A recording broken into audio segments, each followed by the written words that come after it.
Oke teman-teman, balik lagi dengan saya Fikri Ridho. Seperti biasa saya akan bereaction soal sepak bola Indonesia dan juga tanggapan komentar dan netizen soal sepak bola tanah air. Seperti apa tanggapan mereka? Mari kita simak sama-sama. Let's go. Jangan lupa subscribe.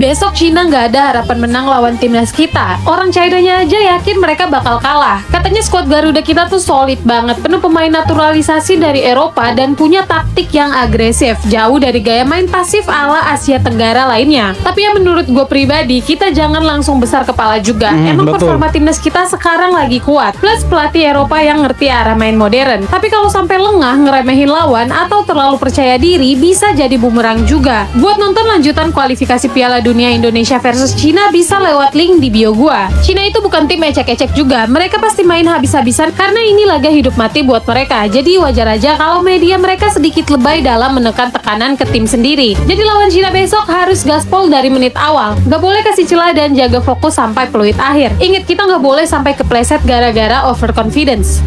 Betul, kita jangan terlalu sombong, jangan terlalu percaya diri juga. Karena yang kita lawan ini pernah mengalahkan kita di kandangnya mereka 2-1. Walaupun secara permainan waktu itu kita memang unggul secara ball possession, akurasi umpan, ya shoot on target, shoot ke arah gawang itu kita masih unggul dari mereka. Tapi secara hasil akhir kita kalah 2-1 waktu itu dengan penuh kontroversi penurunan pemain yang tidak sesuai, padahal waktu itu kita butuh poin. Dan sudahlah, kita lupakan itu. Sebentar malam kita harap timnas Indonesia semua pemain yang diturunkan itu fit, yang starting 11 maupun yang di bangku cadangan, semua mereka fit, tidak ada yang cedera, semua menunjukkan performa yang apik, yang baik, dan kita dapat 3 poin sebentar malam itu sudah luar biasa sekali ya. Walaupun Cina datang dengan target menang, Cina datang dengan tidak gentar, mereka juga menargetkan 3 poin di GBK, tapi kita juga harus membuktikan bahwa kalau bermain di Indonesia, di rumah kita sendiri, kita punya harga diri, tidak mau dipermalukan di depan kandang kita sendiri. Ya, kita harus bisa menghajar, menewaskan mereka kandangnya kita sendiri. Kita harus bisa menguburkan mereka demi impian dan cita-cita kita melihat timnas Indonesia berada di panggung Piala Dunia tahun 2026. Keren timnas Indonesia. Let's go! Timnas Malaysia bikin heboh dengan memperkenalkan 3 pemain naturalisasi baru asal Argentina jelang laga lawan Vietnam di kualifikasi Piala Asia 2027. Salah satunya adalah Facundo Garces, bek tangguh berusia 25 tahun yang musim ini tampil di La Liga bersama Deportivo Alaves. Garces resmi bergabung usai mengungkap bahwa ia memiliki darah Malaysia dari garis keturunan neneknya. Oh, Garces ini punya garis keturunan dari dia punya nenek. Kalau begitu ya dia sah lah ya, jadi warga negara Malaysia kalau begitu. Yang kita ragukan sekarang yang lain ini, apakah benar-benar memang mereka punya garis keturunan Malaysia? Tapi Facundo Garces ini masih perlu dipertanyakan ini. Apakah benar-benar neneknya orang Malaysia? Sorry nih, kita harus tanya nih. Maksudnya, ya kalau kalian punya back grade oke lah, kita tidak cemburu karena kita punya pemain yang ya, kualitasnya lebih bagus dari Facundo Garces, men. Tapi ya kalau mau dilihat, benar tidak sih mereka punya garis keturunan Malaysia, kan begitu?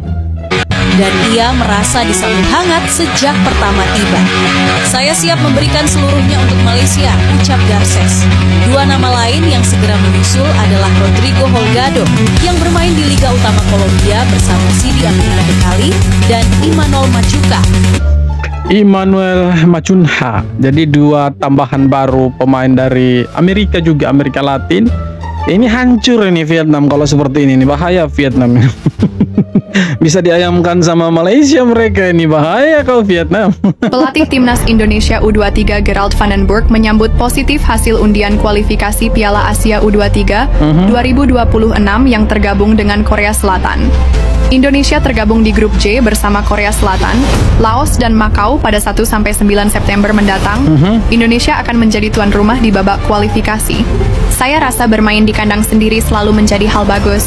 Yang terpenting kita bermain di kandang sendiri, kata Van den Burg di YouTube Timnas Indonesia.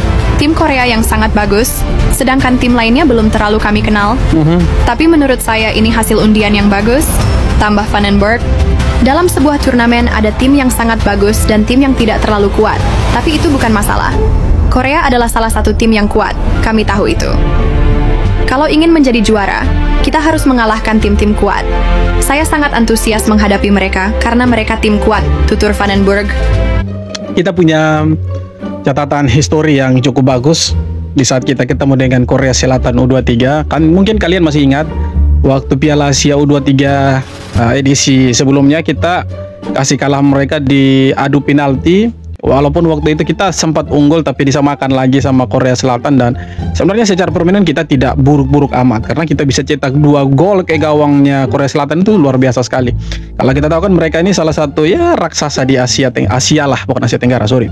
Maksudnya di Asia, mereka salah satu negara yang ya seniornya itu langganan Piala Dunia.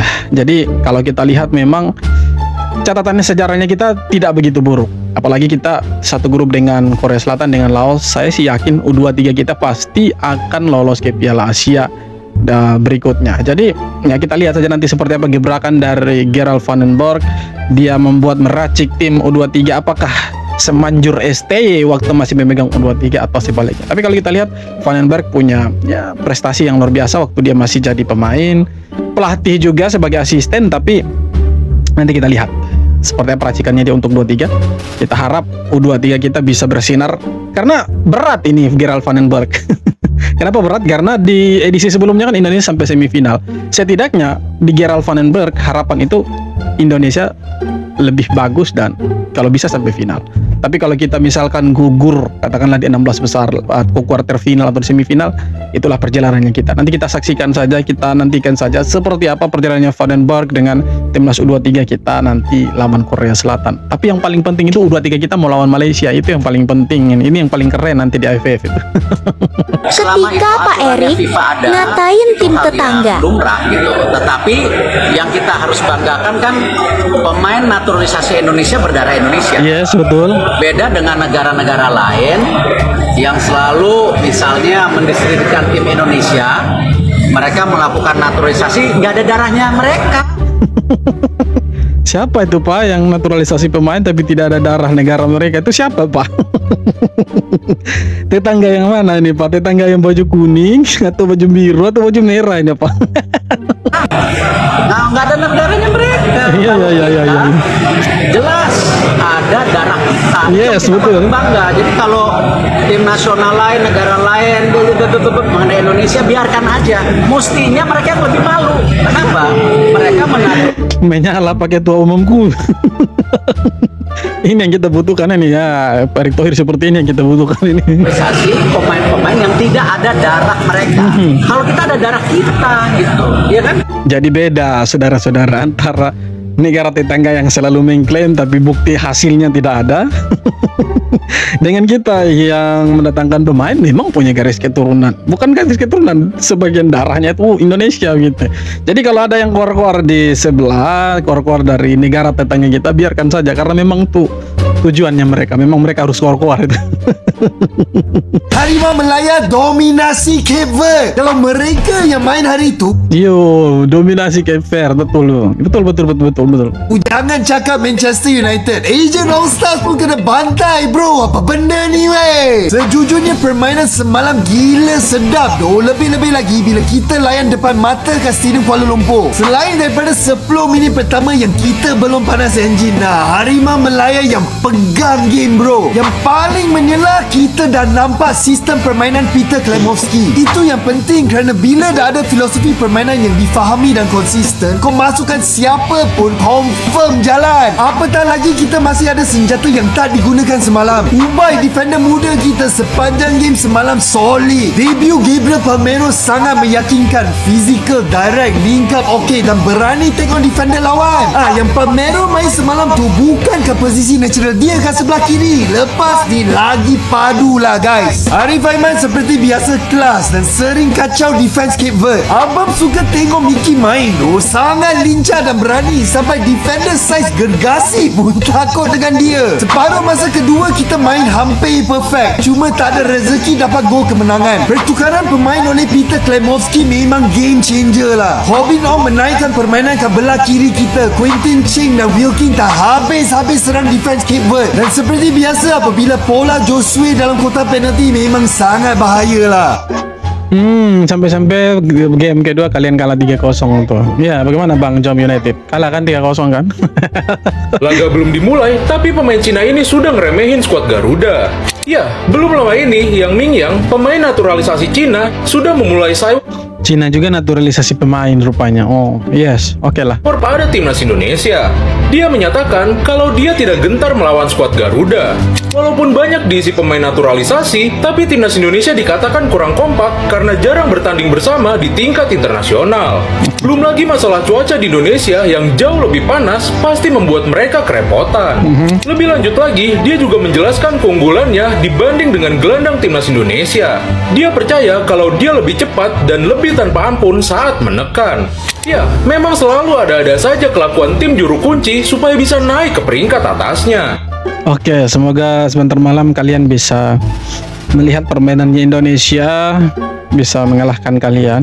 Jangan anggap remeh Indonesia. Silakan anggap remeh, tapi kalian akan lihat hasilnya nanti sebentar malam. Kita akan menguburkan kalian hidup-hidup di GBK. Ayo guys, kita dukung sama-sama timnas kita. Sebentar malam bisa kasih kalah mereka 3-0. Oke teman-teman, sekian video kali ini. Terima kasih banyak sudah nonton, dan yang terpenting jangan lupa untuk like, comment, dan subscribe. See you next video.